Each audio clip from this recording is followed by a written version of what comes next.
Hello, people of the internet. It's Beatrice Nyx, and I know it's been a while.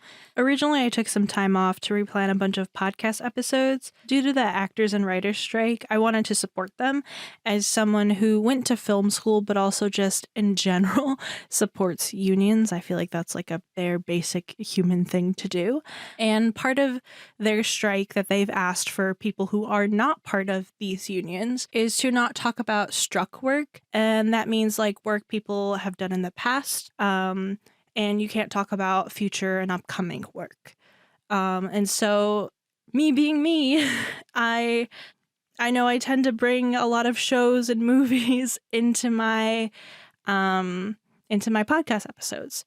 So I just took the time to restructure where I was going with that. And unfortunately, around the time I finally had a better plan of where I was going as the strikes continued on. At this point in time, the writers are no longer in strike. It's just the actors now.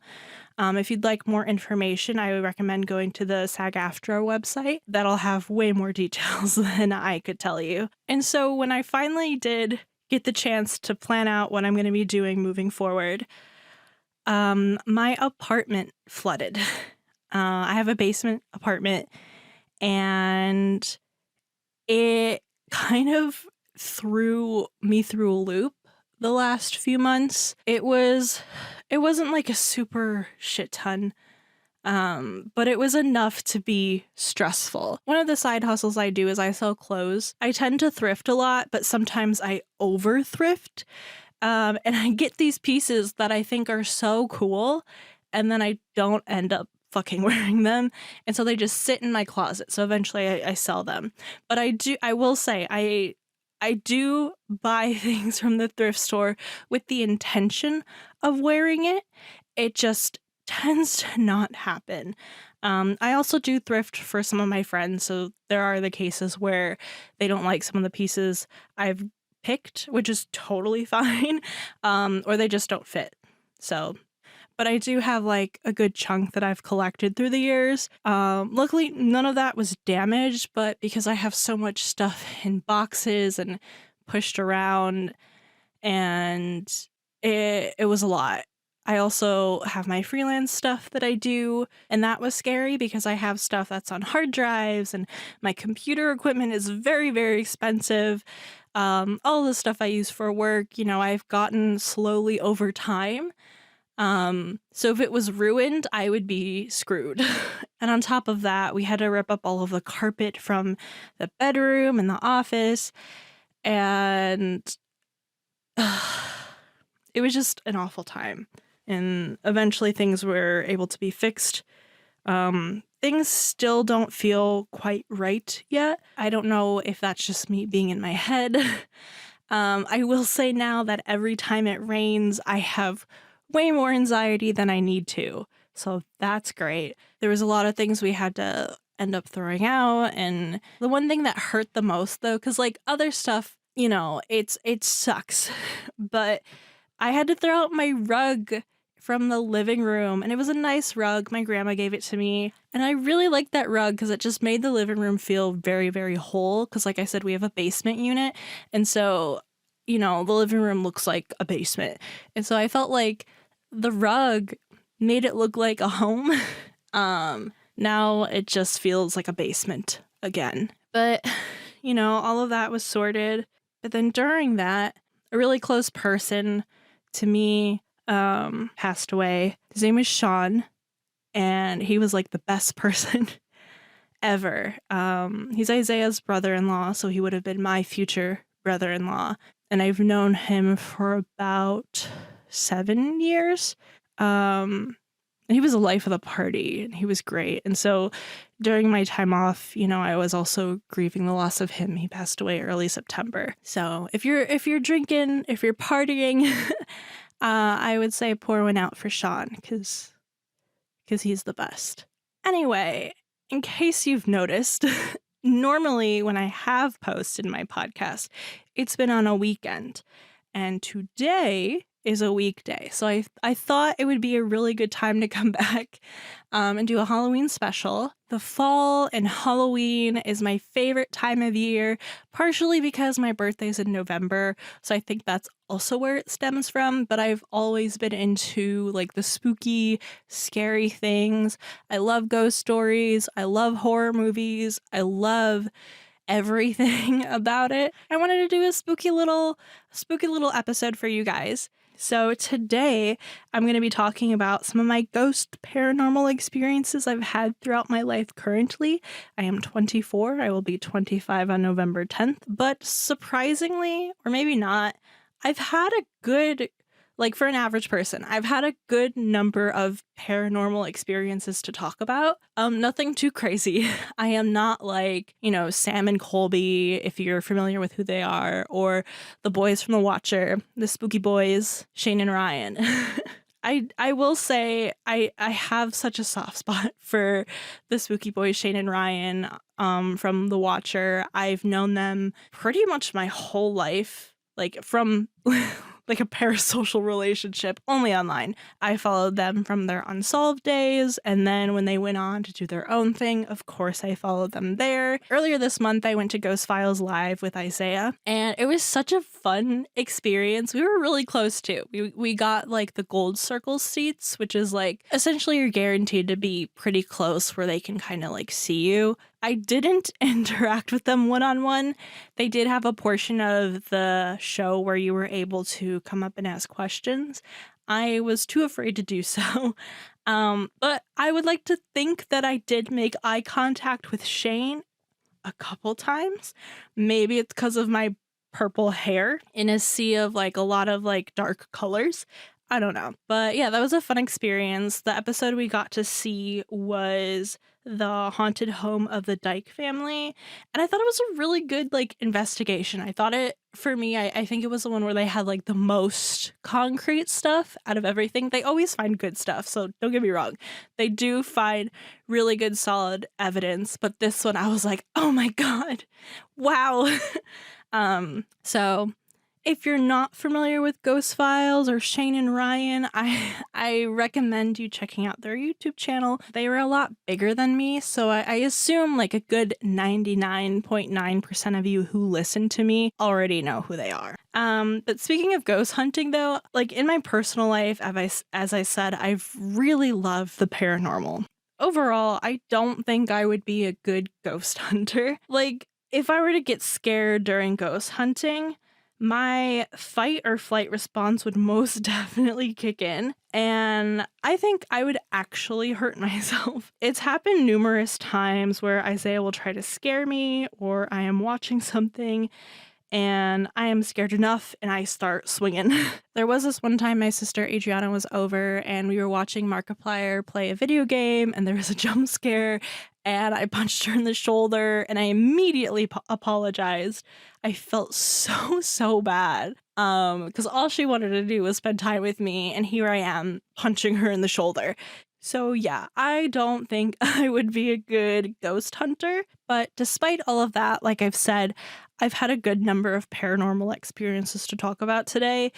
You can choose whether or not you want to believe me. I know that these are just my experiences. I have no concrete proof. And I know there's a ton of skeptics out there, but this is what happened to me. This is what I remember. So sit back, relax, enjoy. I think my first experience is at the old house I lived at that was near Midway Airport. My parents were still together, so you can have an idea of how long ago that was. I think it was about 7 or 8 at the time. Maybe younger, maybe older. I can't really remember my age exactly, but this is, I think, the most vivid one from my past that I remember. But I remember my whole family coming home from my grandma's house. It was pretty late at night. Gabby was being carried in by one of my parents, and I was like ahead of them all because I just wanted to go to bed and get all comfy and cozy and such. I was walking towards the dining room to head upstairs, and that's when I saw it. Standing on the stairs was this white figure that almost looked like a mummy, but not quite. It was this like bright white glow and definitely was covered in like cloths or wrappings or like something. And by the time I had seen it, it looked like it was already making its way up the stairs, but paused because it knew I was there and looked over to me. We made eye contact, but like to me it felt like forever, but I'm pretty sure in reality it was probably a few seconds. And then it turned its head and continued walking upstairs. I was scared. And I immediately told my parents that I saw a mummy that went upstairs. My mom had my dad go upstairs and check everything everywhere. And he did a pretty thorough search. But he came back down and he was like, no one was up there. It's normal. And now I know what some people may be thinking. I was really little. It may have been my imagination, but I know exactly how I imagined as a kid. You know, I imagined being best friends with certain cartoon characters, and none of them were mummies or ghosts. And I knew how I would picture my imaginary friends versus what I had just actually seen. You may say it could have been like the trick of the light or the car light passing by. That was the bright white light I saw, but I know it wasn't. I knew the difference. I never saw that ghost ever again in the house. We lived there for several more years after that. It didn't feel like a family member or anything like that, but it also didn't feel like anything demonic either. It just kind of seemed like for some reason it was getting to its destination, and in order to get to this destination, it had to, for some reason, go up the stairs in the house that I lived in. I did have another pretty big instance at that same house. It was a couple years later. I think it was about 13 at the time. Gabby and I had this friend who I will call A. And she was kind of like forced to be our friend because our mom worked with like a family member of hers. And so for some reason, they're like, you guys are all close in age. Why don't you guys be friends? And she was never mean or anything like that. I feel like the way that I'm saying it made it sound like she was mean. She was actually really, really nice. I think she was about 2-3 years older than me.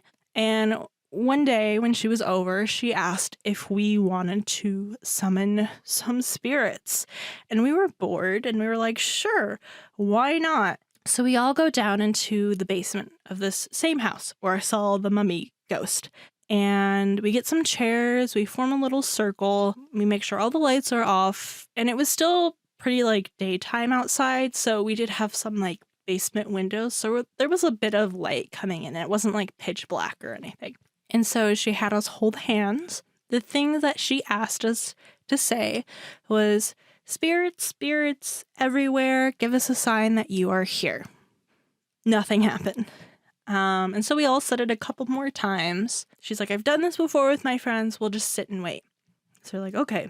While we're sitting and waiting, and I will admit, this could have been because I was actually like looking to see a ghost. So this part could have been my imagination.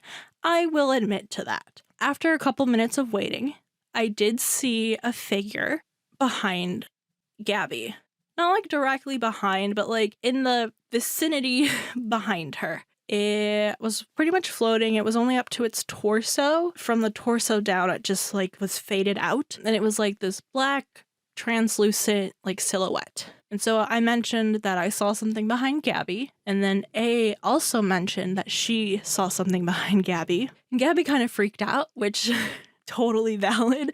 I would probably have done the same. And so we kind of decide to end the circle and we go to put the chairs back. And so that whole part may have not have been real. I could have imagined it. But what happened directly after us ending this session is what kind of freaks me out to this day, because it was like a premonition, I think. And Gabby thinks as well. While we were putting our chairs back and no one was on that side of the room anymore, we saw that there was a picture face down on the floor over there. And we were all freaked out. And this was in the time where like my mom would print pictures all the time and put them in boxes and put them away. But the thing is this picture, which was not in a frame, it should have been in one of the boxes, was downstairs when all of the picture boxes are upstairs.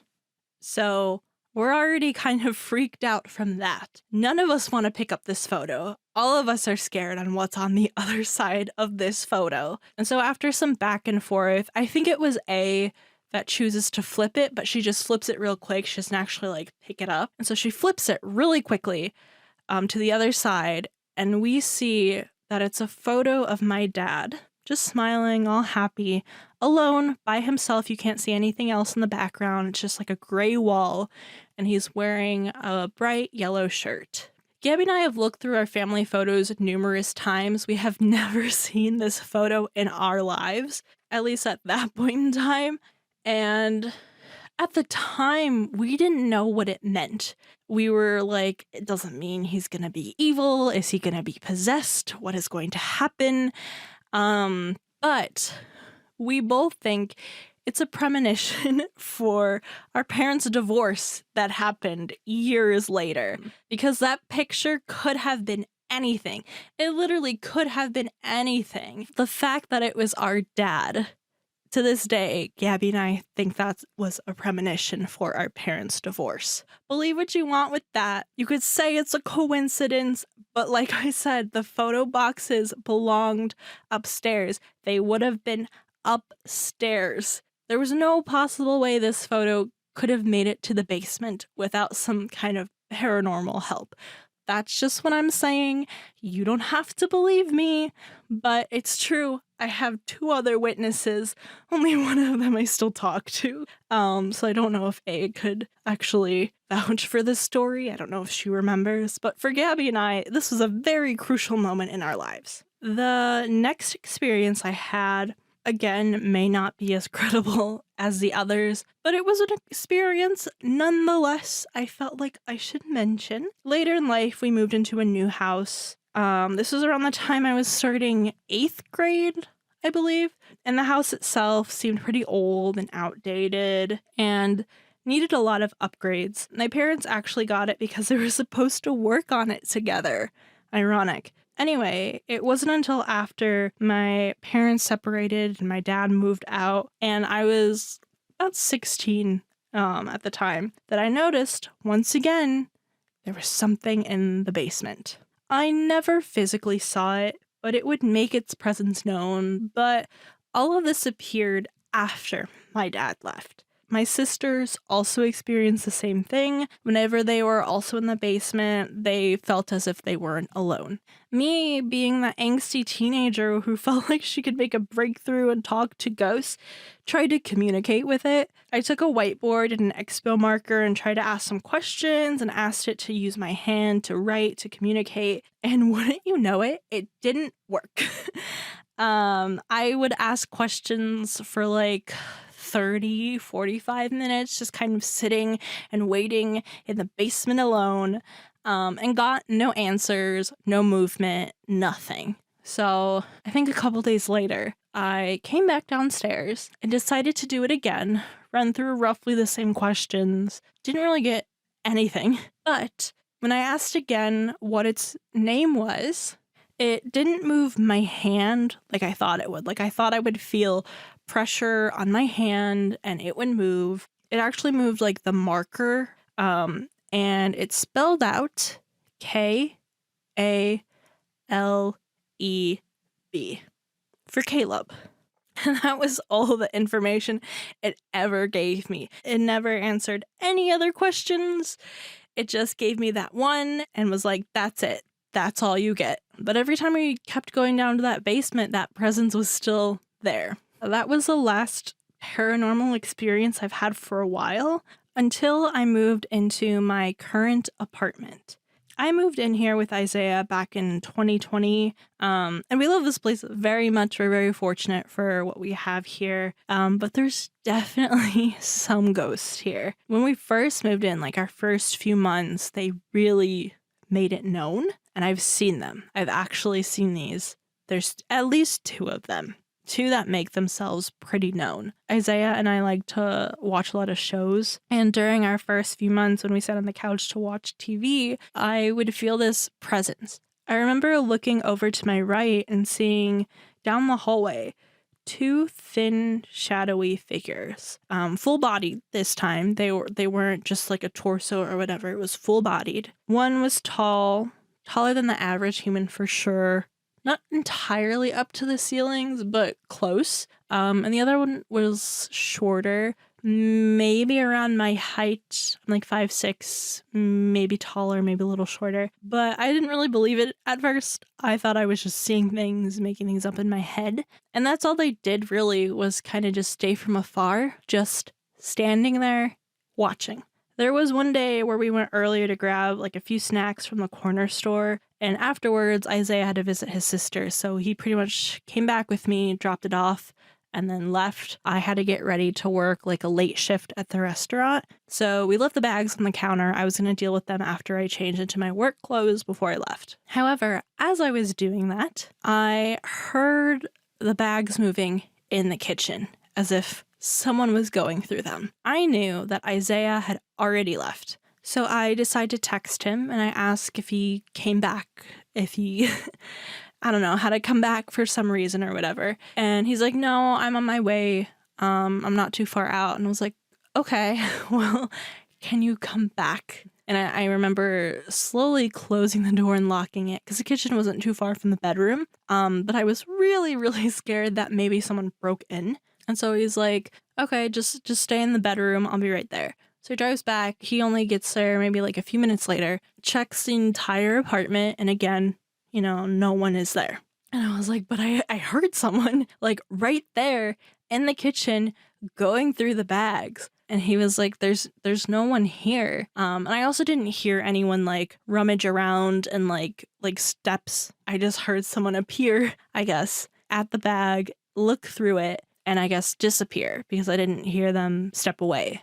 So that was the first, I guess, truly scary one. For me, it was more scary because I thought it was an intruder, but I wasn't sure what to think. I wasn't truly convinced it was haunted, but I wasn't sure what to think overall because part of me believed what I was experiencing and seeing, but part of me didn't. But there was another instance, and let me just paint the picture. I do not like being tickled. I hate it. I loathe it. I would rather anything else. But Isaiah thinks it's hilarious to tickle me. He caught me off guard one day in the bedroom, and I started shouting for him to stop, and hitting him because I don't like it.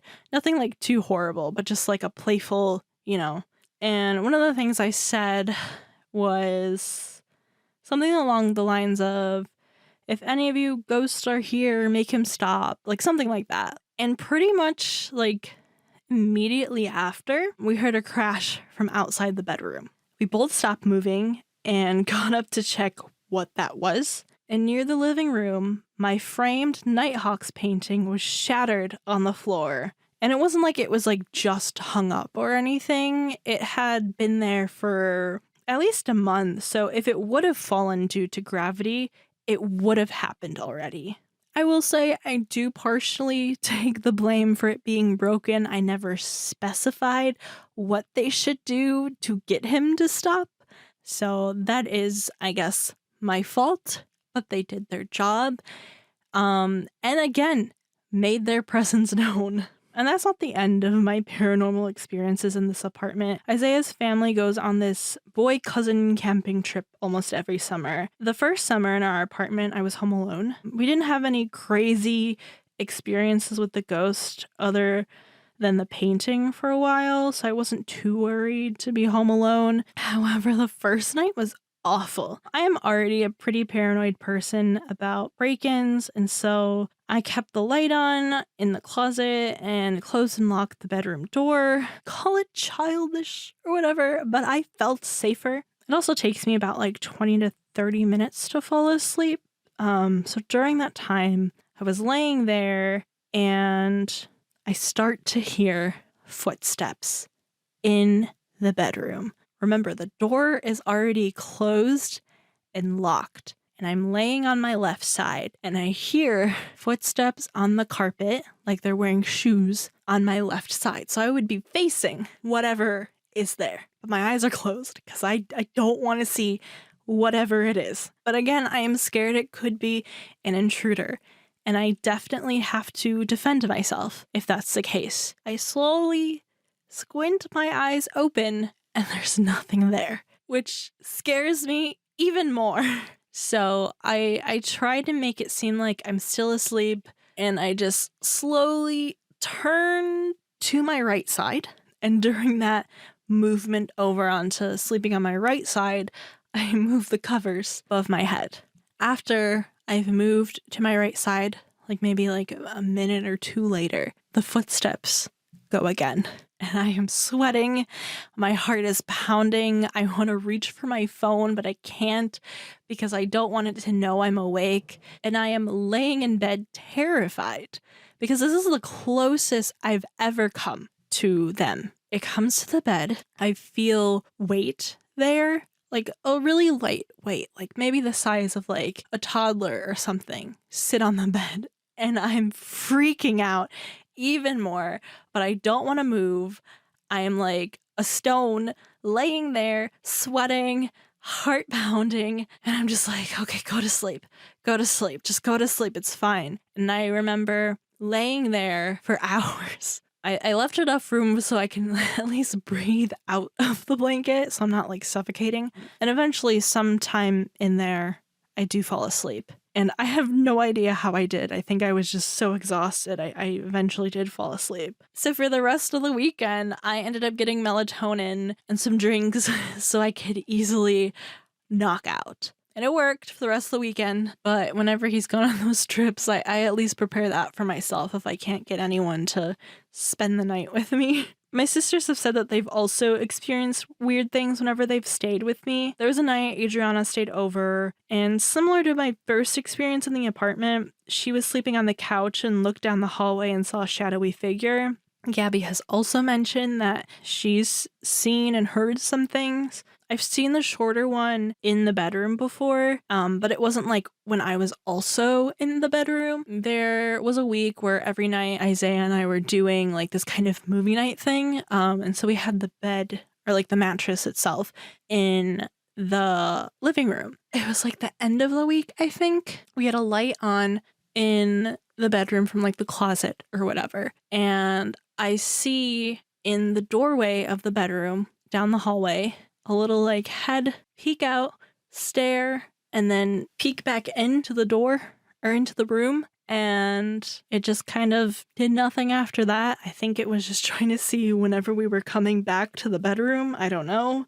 But after living here for so long, I haven't had many major experiences. Like all of those happened, I think, within the first like year and a half of us living here. You definitely can feel, I think, a presence of being watched when you're here. Isaiah definitely still gets it when I'm not here. For the most part, I think they were just trying to figure out who was living in this space, got comfortable with us, and then just kind of went back into doing what they normally were doing before we got here. I don't know. Maybe you think I'm crazy for all of this. Maybe I am. I don't know. It's up to you to believe me or not. I don't have any concrete proof. I also don't claim to be like a medium or anything, or that I can see dead people, because I feel like you can see them if you're open to it, which can also be a bad thing, I guess, depending what you're open for. But my point is, don't ask me to try to speak to any of your loved ones, because I don't think I can. I just feel what I feel, see what I see. It's not 24/7. I feel like I'm like the average person. You have a ghost experience, and then it sticks with you forever. It's just, in my case, I've had several. But anyway, thank you so much for listening if you're still here. If you would like to keep up with me, you can follow me on all of the social medias at the Beatrice Nyx. The as in the Beatrice Nyx, as you would spell Beatrice Nyx. Do you guys believe in ghosts? Or do you have ghost stories? If you're on YouTube, you should be able to leave a comment. So I would love to hear it. And until next time, I hope you guys have a good Halloween and have a good night.